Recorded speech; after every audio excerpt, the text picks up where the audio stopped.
Experience premium entertainment, from trending music to urban lifestyle and beyond. Grow your spirit with life-changing messages and uplifting perspectives. Lead the way with bold conversations, fresh ideas, and thought-provoking shows. Wherever you are, whenever you want. Watch TVM on all your devices. TVM, your world, your network.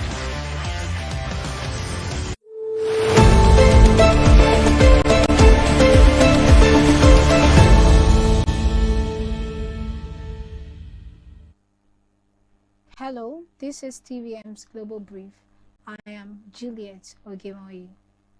We begin in Guinea-Bissau, where voters are heading to the polls as incumbent President Umaru Sissoco Embalo seeks to become the first leader in 3 decades to win re-election. Since taking office in 2020, Embalo has faced multiple attempts to remove him, including a dramatic coup attempt in 2022 that saw gunfire near his cabinet meeting. Despite the unrest, he remains a strong contender, especially after his main rival, former Prime Minister Domingos Simios Pereira, was barred from running.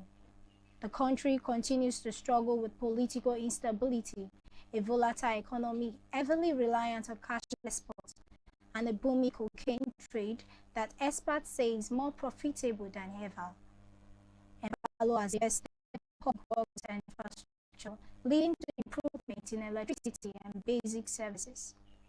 However, critics warn that effective governance requires more than just hardware. Looking ahead, the president has highlighted potential growth from mineral resources and offshore oil exploration. Still, even if re-elected, addressing deep-rooted challenges in poverty, healthcare, and education remains a major hurdle for this small West African nation. And the first doses of Gilead Sciences HIV prevention drug, lenacapavir, were delivered last Thursday to Zambia and Eswatini. Each country received roughly 500 doses under a U.S. program aimed at supplying the treatment to nations with a high HIV burden. Gilead and U.S. officials say they are seeking regulatory approval to distribute the drug in other sub-Saharan African countries. However, the United States will not provide funded doses to South Africa, which has the world's largest HIV-positive population. The initiative, announced by the U.S. State Department in September, plans to reach 2 million people over 3 years by supplying the drug at cost through the Global Fund and PEPFAR. And in Britain, the government is set to outlaw the resale of live event tickets at inflated prices. Housing Minister Steve Reed said tickets touting buying tickets to sell them at multiples of their face value hurt fans who have to pay through the nose to attend concerts, shows, and sporting events. The ban is expected to include limits on fees charged by resale platforms and comes as online marketplaces like Viagogo and StubHub face scrutiny. Shares in the U.S. listed StubHub fell 14% after reports of the planned crackdown. The government says detailed rules will be announced in the coming days, aiming to make attending live events fairer and more affordable for the public. And in the United States, visas will be fast-tracked for foreign visitors attending FIFA World Cup matches next year in 11 U.S. cities. President Donald Trump said an appointment system will prioritize visa interviews for ticket holders, with most applicants now waiting 60 days or less. Secretary of State Marco Rubio added that 400 additional consular officers have been deployed to speed processing in key countries. FIFA estimates that 5 to 10 million fans will travel to the U.S. with over 1 million tickets already sold across 212 nations. Ticket holders will receive details on the priority visa system in early 2026. The World Cup, which runs from June 11th to July 19th in the U.S., Mexico, and Canada, is expected to generate $13 billion and create 200,000 jobs. And staying in the U.S., a judge has dismissed the Trump administration's challenge to a New York law limiting immigration arrest at courthouses. U.S. District Judge May De Agostino ruled that the Protect Our Courts Act, passed in 2020, protects New York's sovereign interests and does not violate federal law. The law allows ICE agents to make arrests at or near courthouses only with a court order or criminal warrant. The ruling comes amid heightened immigration enforcement in Democratic-led cities where ICE has targeted migrants appearing for court proceedings. Advocates argue such actions could disrupt court operations and deter people from accessing the legal system. The Justice Department has not commented on the decision, while state officials maintain the law safeguards public access to justice. TVM's Global Brief returns after the break.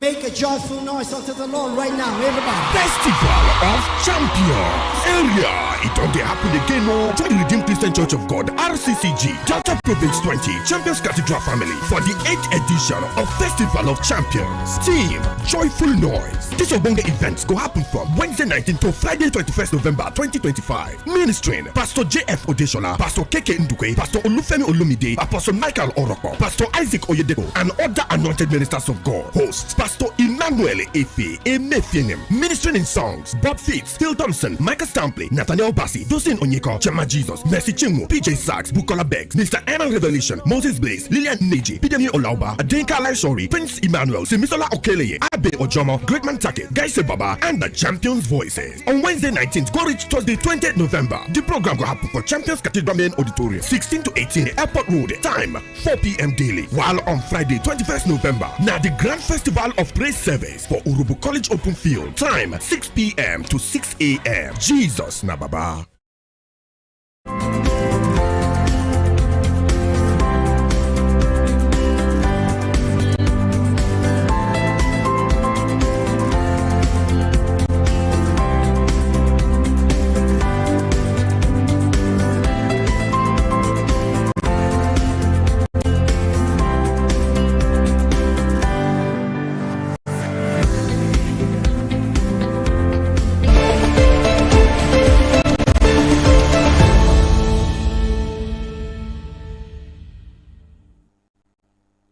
Welcome back.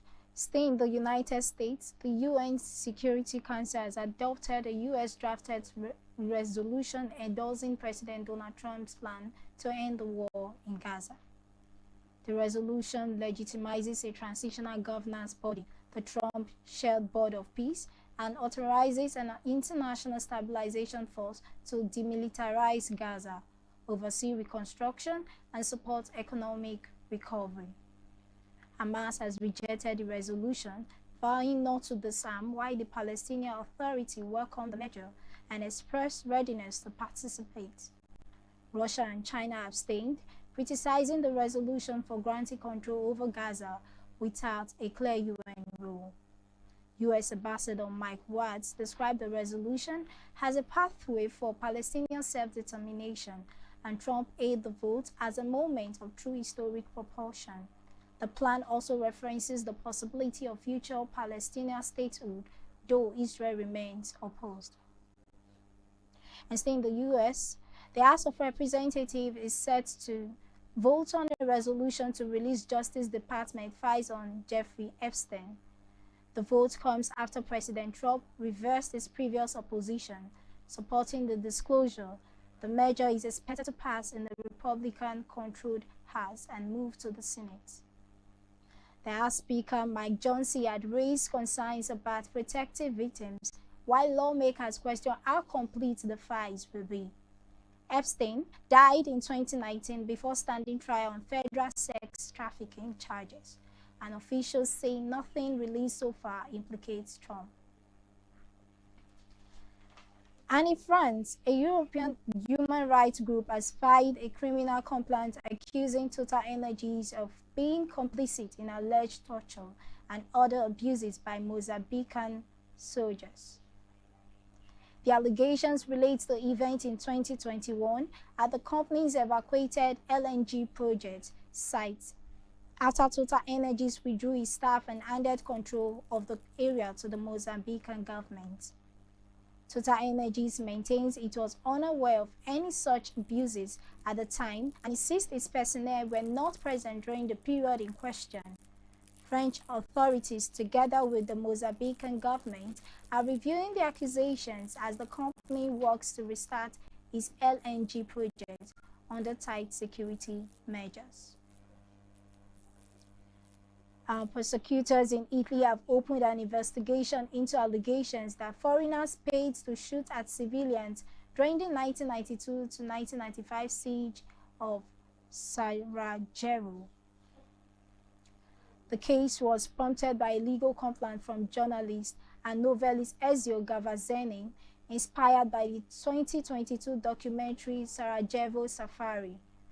Allegations suggest Italians and other foreigners paid Bosnian Serb soldiers to participate in what has been called sniper tourism. While no suspects have been named, the investigation has raised hope among Sarajevo survivors that more individuals involved in wartime atrocities could be brought to justice. Former Mayor Benjamina Karic expressed optimism that the inquiry could prompt Bosnian prosecutors to examine former Bosnian Serb commanders.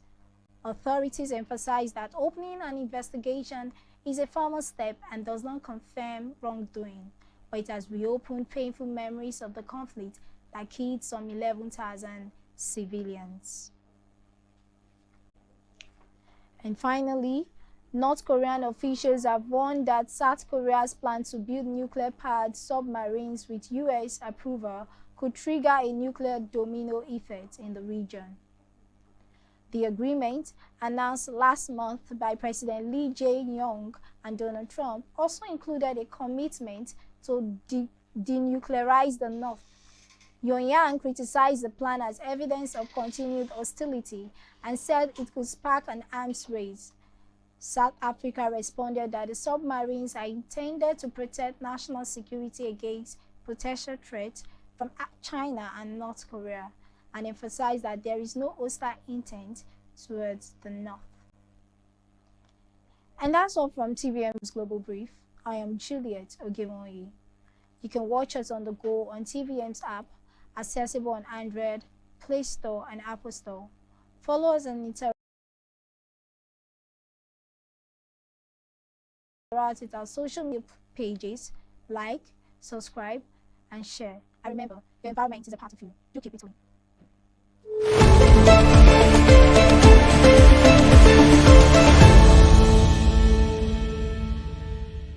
Make a joyful noise unto the Lord right now, everybody. Festival of Champions area. It don't happen again. No. Join the Redeemed Christian Church of God (RCCG) Delta Province 20 Champions Cathedral family for the 8th edition of Festival of Champions. Team Joyful Noise. This Obonga events go happen from Wednesday 19th to Friday 21st November 2025. Ministering Pastor J.F. Odeshola, Pastor Keke Ndukwe, Pastor Olufemi Olumide, Apostle Michael Oroko, Pastor Isaac Oyedeko, and other anointed ministers of God. Hosts Pastor Emmanuel Efe Emefienem. Ministering in songs Bob Fitz, Phil Thompson, Michael Stampley, Nathaniel Bassi, Dosin Onyeko, Chema Jesus, Mercy Chinwo, PJ Sachs, Bukola Beggs, Mr. Anna Revelation, Moses Blaze, Lillian Neji, Pidemi Olauba, Adenka Laishori, Prince Emmanuel, Simisola Okeleye, Abe Ojomo, Greatman Take, Gaise Baba, and the Champions Voices. On Wednesday 19th, go reach Thursday 20th November. The program will happen for Champions Cathedral Main Auditorium, 16 to 18 Airport Road. Time 4 p.m. daily. While on Friday 21st November, now the Grand Festival of Praise Service for Urubu College Open Field. Time 6 p.m. to 6 a.m. Jesus Nababa.